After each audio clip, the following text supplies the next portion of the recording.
All right, and then next we come to our next part, which is drugs during pregnancy and breastfeeding. So this is a very emotional subject because it's very individual to the pregnant woman and as well to the treating physician or healthcare team as well. But the basic line is that in pregnancy, you've got an increased hepatic and renal blood flow, which means that you have increased metabolism, right? And you have increased elimination. And what happens is you have increased metabolism, increased elimination, then it leads to an increase in the dosage, right? The problem is if you increase the doses in pregnancy, then you have an increase for drugs crossing the placenta, right? And that is all especially true for lipid-soluble drugs. Right, so lipid-soluble drugs cross the placenta, water-soluble does not. Right? Unfortunately, lipid-soluble drugs include things like narcotics, things like marijuana, and some of those really toxic drugs that are not good for fetuses to actually have. All right, so there's always a risk-benefit analysis when taking drugs in pregnancy. So some of the effects of some drugs, teratogenic, and also alcohol. Alcohol does cross, which is where you have the fetal alcohol syndrome, as they call it now. So the effects of some drugs are either very immediate, so teratogenic, and this is true, as I said, of thalidomide. So these are very obvious changes, right? You can see it with your eyes, or you see it with X-ray, CAT scan, whatever, to actually determine the changes in the organ anatomy. But some are physiological changes. So some are functional changes, and some of these functional changes happen later in pregnancy. They're not as evident until the child is actually a little bit older. Maybe a toddler, maybe a young child, maybe a teenager, you know, and so on. So some of these effects are fairly obvious, but others are not. So that's why you have to have a risk-benefit analysis. Few drugs are safe in pregnancy. There's a website over here, so that you can go to. Mother Risk. It's run out of sick kids, right? So it gives you just some information if you're interested. So one of the big things is that, as I said before, there isn't a group of women, pregnant women, who are willing to test drugs just for the hell of it, right? Just for fun. Because no woman is going to say, okay, I want to see whether I'm taking this drug for the benefit of mankind, to see whether this drug actually causes an effect, a bad effect on my baby, right? So they do test it on animals, but again, you have to ensure that the animals are pregnant as well. So that's hard, right? And also the problem is, just because it doesn't cause an effect in the fetal animals, it does not mean automatically that it does not cause an effect in the human fetus, right? So, and that's what the that's true of things like thalidomide and alcohol. I mean, some of the effects of alcohol, the fetal alcohol syndrome, are functional, and it's really hard to have to study baby mice or baby rats or baby animals and study their functional changes over time. So it's something that you that researchers do as a retrospective study. And then the other thing is that sometimes with some prescription meds, it is accepted that they are teratogenic, and so usually they're either not prescribed for women of childbearing age, or the prescriber will advise that the woman actually takes birth control medication to ensure that they don't get pregnant while they're on the medication. And then secondly, the last point on this slide is that reminder that drugs enter breast milk, because again, it can cross into the milk producing ducts, and then when the baby actually nurses, then it can enter, the baby can swallow it and can be assimilated and absorbed into the system. So when is a good time to take needed medications for a breastfeeding mom? Again, cost-benefit and risk-benefit analysis. Is it very, very important for the breastfeeding mom to actually take the medication? If so, the best time would be just as they're nursing, because what happens is it takes a while for the medication to be absorbed in the mom and to be metabolized. And then the theory is that if the baby feeds every 3 or 4 hours, then if the mom takes it at the start of the time when they nurse, then when they have to nurse the baby at the next time, 3 or 4 hours on, a lot of the drug that the mom has taken has been absorbed and metabolized already, so it has less chance of being assimilated or incorporated into the breast milk. Next one is pediatric considerations. So these are just some definitions of what a neonate infant children are. So you can see here, when the child is between 1 to 12-year-old, most pharmacokinetic parameters. So pharmacokinetics is absorption, distribution, metabolism, elimination. Are the same as adults, but children metabolize drugs faster than adults because they're growing, right? They're still having that growth spurt, and so they need to metabolize things in general faster so that they can incorporate it into their system. Neonates and infants are highly sensitive to drugs due to organ immaturity, and the ones that we're most concerned about is, again, the liver and kidney.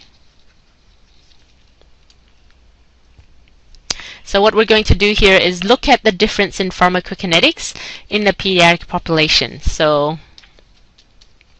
that's 0 to 12 years old. All right, so absorption. In early infancy, absorption is irregular from the digestive tract, right? But it reaches adult value by about 6 to 8 months. And that's why by about 6 to 8 months, most babies would need less feeding. Okay, in terms of intramuscular, what happens is that you have low blood flow in the first few days, but then it reaches adult values after, and it actually speeds up. In terms of subcutaneous administration of drugs, the skin of a child, so 0 to 12 years, is thinner and more porous than the adult. So basically, more gets absorbed. So you have faster and more complete absorption, so you need to lower the dose of a subcutaneous injection.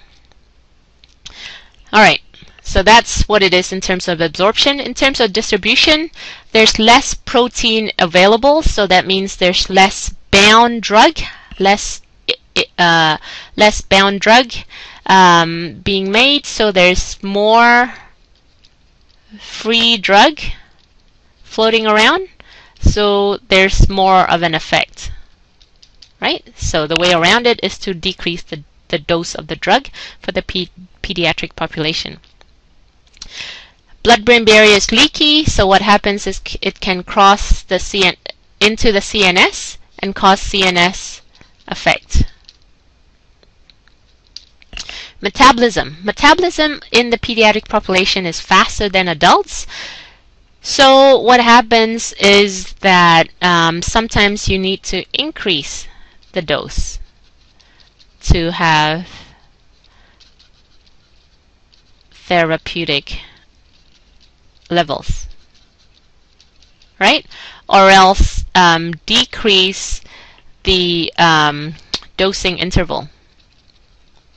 So instead of if you give a pediatric patient a drug, which you would normally give every 6 to 8 hours in an adult, maybe in the pediatric patient you give it every 4 to 6 hours instead of 6 to 8 hours. So you decrease the dosing interval.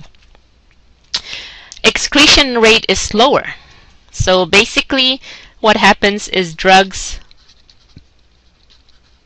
stay longer. So the way around that is to decrease the dose, right? So what you have here is you have a contradiction, because some of the effects, some of the changes means that you increase the dose, and some of the changes means that to compensate for those changes you decrease the dose. So it really is dependent on which drugs are being given as to what you do in terms of the dosage or the dosing interval. So you can see here, if you compare what happens in an infant versus what happens in an adult. So this is plasma drug levels. All right.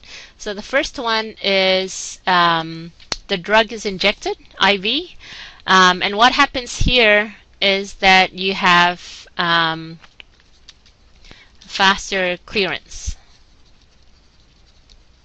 right? Whereas in an infant, drug stays longer. Okay, so with the IV drug, in this particular case, you probably need to basically decrease the dose and decrease the dosing interval. Oh, sorry, increase the dosing interval. So you give it with a larger time interval in between. And then the next one is what happens when the drug is given subcutaneously. And you can see here, because in the infant, the skin is thinner and more porous, then you have an increase in the amount absorbed, right? So you have more complete absorption of the drug, so more drug actually gets into the system. And again, because it takes slower clearance, then the drug stays in the system for longer. So again, that is also true. So you have to decrease the dose and you have to increase the dosing interval. Okay, so again, it really depends on the drug and also depends on the way that the route of administration of the drug. This is just some calculations for body surface area here.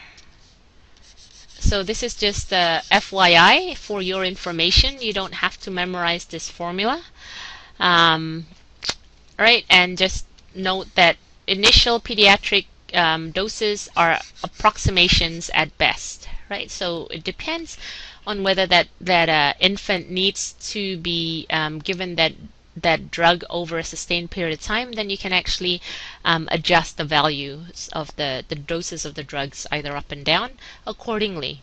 And the way that you would test it is by taking blood samples to test for the level of drug in the plasma.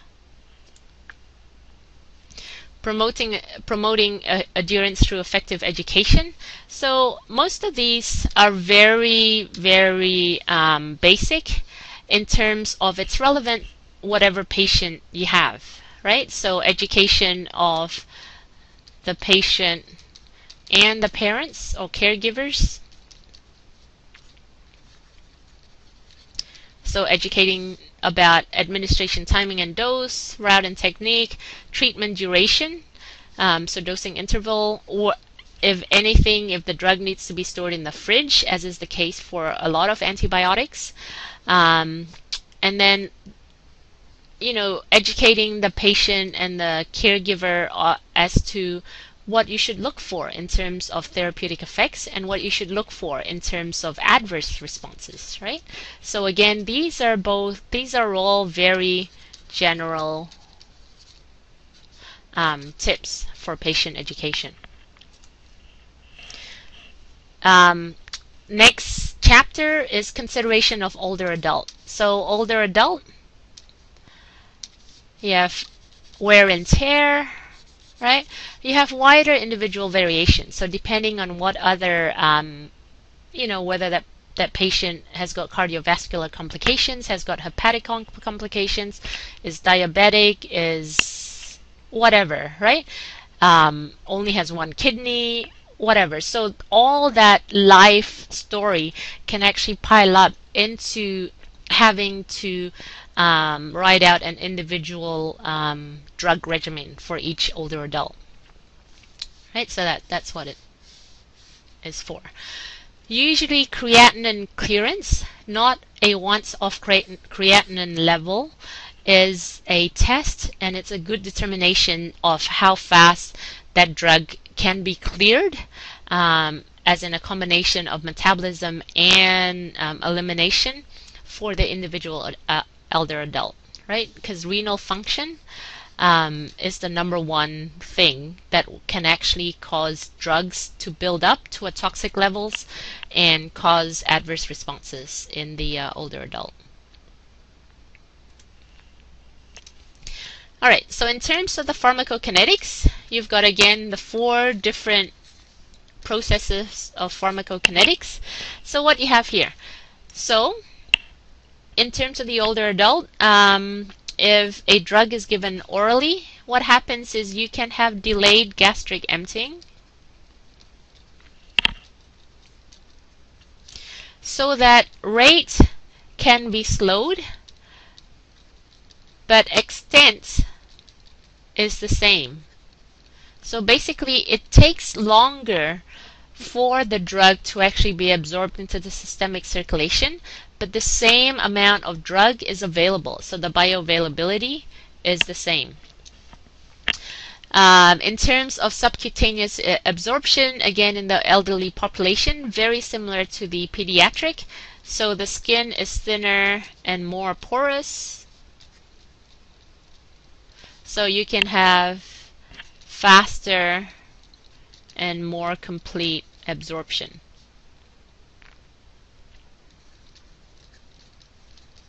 More complete absorption. In terms of distribution, some elder adults have an increase in body fats, so it means that lipid-soluble drugs are sequestered in body fat, so you've got less effective drugs running around the system. But then what happens is if that patient suddenly loses weight, then all the drugs that are stored in the fat suddenly gets dumped into the systemic circulation, and then you have a big problem because it's like an overdose. Because older adults tend to have a decrease in lean body mass and a decrease in total body water, then what happens is that the solution, the concentration of water-soluble drugs increases. And if you increase the concentration of the drugs, you increase the effect of the drug from therapeutic to toxic. Because the liver of the elderly patient is maybe not functioning at 100%, so they produce less protein, in particular albumin, so you have an increase in free drug. So free drug are able to leave the bloodstream, enter the tissue, have an effect. Then you increase the effect of the drug, right? Because there's less protein around. In terms of metabolism, because the liver may be functioning not at 100%, it decreases the function, so you have more drug for longer. then it increases the effects of the drug. And again, with the excretion, because the kidneys may not be functioning at 100%, again, you have more drugs for longer, and then that means that it increased the effects. So what you have here, take a look back. Increase effect, increase effect, increase effect, increase effect. And just so it's really hard to navigate around this, because each individual patient in this population is very different. So how much is the effect increased by distribution? How much is the effect increased by metabolism? And so on and so forth. Plus the fact that in this population, polypharmacy, so taking more than one drugs, is common. All right, so how do you take that into consideration? So some of the changes in terms of pharmacodynamics, so the last slide was pharmacokinetics. There's limited data available, but seems to suggest that in some drugs you can decrease the number of receptors and decrease the affinity. So basically what happens to the intensity of the effects is that it decreases, right? Whereas other drugs increase the number of receptors and increase affinity. So what happens is the effect of this drug is increased. All right, so again, those are causes for individual variations and an individual prescription in terms of dosing and dosing intervals for the elderly. Adverse drug reactions in elderly patients more common than in younger adults, because as we looked at before, you've got changes in the pharmacokinetics. You've got polypharmacy, especially some of the drugs with low therapeutic index, right? So that's very, very important, because you have to keep those drugs with the low TI below the toxic range. There might be multiple and severe pathologies due to what's happened throughout their lives. So they might have changes in kidney function, changes in liver function, changes in absorption, small intestine, bowel, whatever. So that actually leads to an increase in the number of adverse drug reactions. Poor adherence, because if they're taking 20 different drugs, 20 different pills throughout the day, like my parents each are, it's very hard to actually work out what to take at breakfast, what to take with lunch, what to take at dinner, what to take after dinner, just before bedtime, right? And then there tends to be inadequate supervision of long-term therapy. So what happens there is that everyone, especially the elderly patient, needs a doctor to actually look at the overall holistic picture to find out really what's going on, right? So, is their liver function normal? What's happening in their in the home or in their living situation? Are they taking what they're supposed to be taking over the long period of time? Have they got the finances to actually purchase the drugs to take over the long period of time? Just some stats. The elderly are more likely to be to have 7 times more likely to have adverse drug reactions. Is the cause for 16% of hospital admissions and 50% of all medication-related deaths. Right? And this may be medication that's taken outside the home, medication that's taken in the hospital or in a long-term care facility, just because of lack of education of the staff or the patient or something, right? So polypharmacy is a big, big deal. Non-compliance in the elderly. So again, these are unintentional. So forgetfulness, side effects, they're not really happy with not being able to eat their favorite meal. They're not happy with having to go to the washroom all the time. Low income definitely plays a factor into it. So if they only have, $150 to spend a month on medication, they will decide which medication to spend it on, right? So, and maybe it's a medication that doesn't cause that many side effects, but really has very little therapeutic benefits. So there's also that coming into consideration. Complex regimens, so again, taking different drugs at different times of the day, different numbers and all that kind of stuff, that's also very, very hard to do. And failure to understand instructions. So sometimes as a healthcare professional, we just run through things because we know how the drugs work, and we don't necessarily give the patient any information, written or otherwise, that they can actually look over in their own time. Sometimes the patient's overwhelmed by the instructions that they're given in the healthcare setting, and so they forget when they get home. And remember that 90% of all incompliance is intentional, right?